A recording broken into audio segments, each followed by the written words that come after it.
తెలంగాణలో జరుగుతున్నటువంటి ఎమ్మెల్సీ ఎన్నికలలో బీజేపీ ప్రభుత్వం గత 11 సంవత్సరాలుగా నిరుద్యోగ యువతకు ఉద్యోగులకు ఇచ్చినటువంటి హామీలు ఒక్కటి కూడా అమలు కాలేదు. సంవత్సరానికి 2 కోట్ల ఉద్యోగాలు ఇస్తామని చెప్పి మరి 200 ఉద్యోగాలు కూడా జిల్లాలలో ఇవ్వలేనటువంటి నిస్సాయ స్థితిలో ఈ రోజు నిరుద్యోగ యువతకు ఉద్యోగులకు జవాబు చెప్పుకోలేక మరి ఎలాంటి ఆయన దగ్గర సబ్జెక్ట్ లేదు, చెప్పుకోవడానికి అభివృద్ధి లేదు. కాబట్టి నోరు విప్పితే హిందుస్థాన్, పాకిస్తాన్, ముస్లిం, హిందూ ఇది తప్ప ఇంకొక వర్డ్ లేదు. ఈరోజు నేను సూటిగా బండి సంజయ్ గారిని అడుగుతున్నా, పట్టభద్రుల ఎన్నికలలో ఓటు అడిగే నైతిక అర్హత మీకుందా? మీకు నిజంగా నైతిక అర్హత ఉంటే ఎన్ని కోట్ల ఉద్యోగాలు ఈరోజు తెలంగాణ ప్రాంతానికి గత 11 సంవత్సరాలుగా మీరిచ్చారు? ఎంత ఉపాధి కల్పించారు? అదేవిధంగా ప్రభుత్వ రంగ సంస్థలలో మీరేమన్నా బాగు చేసిరా? రైల్వే ఉద్యోగులకేమన్నా అదనంగా జీతాలు పెంచిరా? ఉద్యోగాల యొక్క స్థాయిని తగ్గించారు తప్ప జీతాలు కూడా పెంచలేనటువంటి పరిస్థితి. అదేవిధంగా ఉన్న ఉద్యోగాలను కూడా ప్రైవేటైజేషన్ చేశారు, కంపెనీలను ప్రైవేటైజేషన్ చేశారు.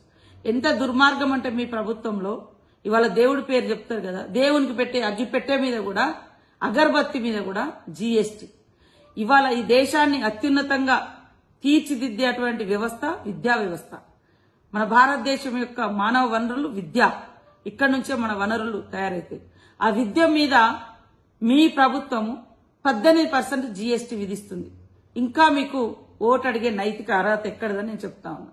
ఇలాంటి వాటన్నిటికీ జవాబు చెప్పలేక జీఎస్టీ గాని, విభజన హామీలు 11 సంవత్సరాలైనా విభజన హామీలు అమలు కాలే తెలంగాణకు, అసలు తెలంగాణ ఏర్పాటుని వ్యతిరేకించిన మీరు ఇవాళ ప్రతిసారి ఎన్నికలు వచ్చినప్పుడు హిందూ ముస్లిం లేదా హిందుస్థాన్ పాకిస్తాన్ అని పాకిస్తాన్ తోటి భారతదేశాన్ని పోల్చి భారతదేశం యొక్క గొప్పతనాన్ని, ఔన్నత్యాన్ని, ఐక్యతను, అభివృద్ధిని, మరి మత సామరస్యాన్ని, ప్రపంచానికి ఆదర్శంగా ఉన్నటువంటి భారత రాజ్యాంగాన్ని కించపరచడం తప్ప మీకు దమ్ముంటే, మీకు నైతిక విలువలుంటే మేము ఇన్ని లక్షల కోట్లు తెచ్చి ఇక్కడ అభివృద్ధి చేసినాము, ఇగో ఇన్ని యూనివర్సిటీలు ఇచ్చినాము, ఇన్ని మరి మోడల్ కాలేజ్ స్కూల్స్ ఇచ్చినాము, ఇన్ని ఏకలవ్య ఇచ్చినాము, ఇంతవరకు మా ట్రైబల్ యూనివర్సిటీకి మీరు 11 సంవత్సరాలు అవుతుంది, కనీసం వర్క్ కూడా మొదలు పెట్టలేదు.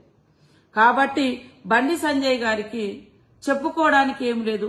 నిజంగా మీకు పాకిస్తాన్తో యుద్ధం చేయాలనుకుంటే భారత సరిహద్దుల్లో ఉన్నటువంటి సైనికుల దగ్గరికి వెళ్లి వారిని భుజం తట్టండి, వారి పోరాటంలో ఆ యొక్క యుద్ధంలో మీరు పాల్గొనండి.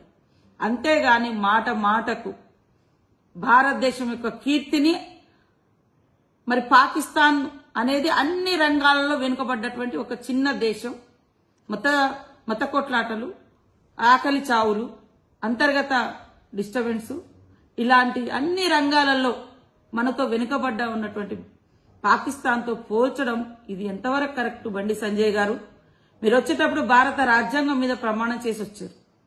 భారతీయులందరూ నా సోదరులే, భారత రాజ్యాంగాన్ని మనం కాపాడుతామని. ఈరోజు వితిన్ భారతదేశంలో ఉన్నటువంటి ప్రజల మధ్య మీ అధికారం కోసం, మీ సీట్ల కోసం ఇంత విభజన విద్వేషపు మాటలు అవసరమా? మీరు ఒక్క రోజన్నా మీరు గాని మీ పార్టీ గాని తెలంగాణకి ఇది చేసినాం అని చెప్పుకున్నారా? చెప్పుకోలేదు. ఎందుకంటే చేసింది శూన్యం.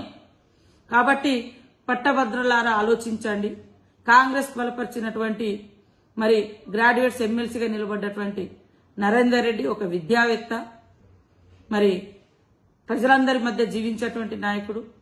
ఈరోజు విద్యార్థులకు గాని డైట్ ఛార్జెస్ పెంచడం, నిరుద్యోగ యువతకు సంవత్సర కాలంలో 54,000 పైగా ఉద్యోగాలు ఇచ్చి రేపు మళ్లీ ఉద్యోగాలు కోడైపోగానే ఇవ్వడానికి మేము సిద్ధంగా ఉన్నటువంటి ప్రభుత్వాన్ని ఈరోజు మరి అత్యంత దారుణంగా విమర్శిస్తున్నటువంటి బీజేపీ నాయకుల నోర్లు మూయించండి. ఎమ్మెల్సీ నరేందర్ రెడ్డి గారి యొక్క 1వ ప్రాధాన్యత ఓటేసి అత్యధిక మెజార్టీతో గెలిపించి పనిచేసే ప్రభుత్వాన్ని సపోర్ట్ చేయండి, పట్టం కట్టండి.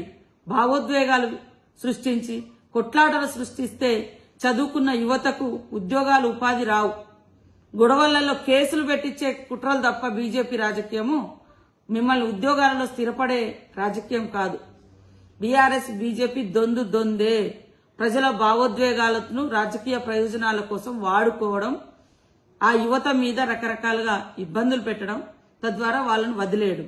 కానీ పనిచేసిన ప్రభుత్వం, పని చేస్తున్న ప్రభుత్వం, ఇచ్చిన మాటకు కట్టుబడి ఉండేటువంటి ప్రభుత్వం, సీఎం రేవంత్ రెడ్డి గారి ప్రభుత్వం, సోనియమ్మ ప్రభుత్వం, ప్రజా ప్రభుత్వం, ఇందిరమ్మ ప్రభుత్వం. కాబట్టి ఈ రోజు అనేక మందికి ఉద్యోగాలతో పాటు ప్రమోషన్లు, ట్రాన్స్ఫర్స్, జటిలమైనటువంటి అనేక సమస్యలను పరిష్కరించిన ఘనత ఈ యొక్క ప్రజా ప్రభుత్వందని తెలియచేస్తూ, అయ్యా బండి సంజయ్ గారు, మీకు యుద్ధం చేయాలనుకుంటే పాకిస్తాన్ తోటి మీరు భారత సైన్యం అక్కడ సరిహద్దుల్లో ఉన్నారు, వాళ్ళతోటి వెళ్లి చేయి కలపండి, వాళ్ళను మనోళ్లను మంచిగా సపోర్ట్ చేయండి, అక్కడికి వెళ్లి మనోధైర్యంగా కల్పించండి. అంతేగాని విత్ ఇన్ దేశంలో, విత్ ఇన్ కంట్రీలో యుద్ధ వాతావరణం తీసుకొచ్చేటువంటి మాటలు, ఇదొక కేంద్ర మంత్రిగా భారత రాజ్యాంగం మీద ప్రమాణం చేసి వచ్చిన నీకు ఇది తగదు. ఇది రాజకీయ అపరిపక్వతకు ఇది నిదర్శనమని తెలియజేస్తా ఉన్నా.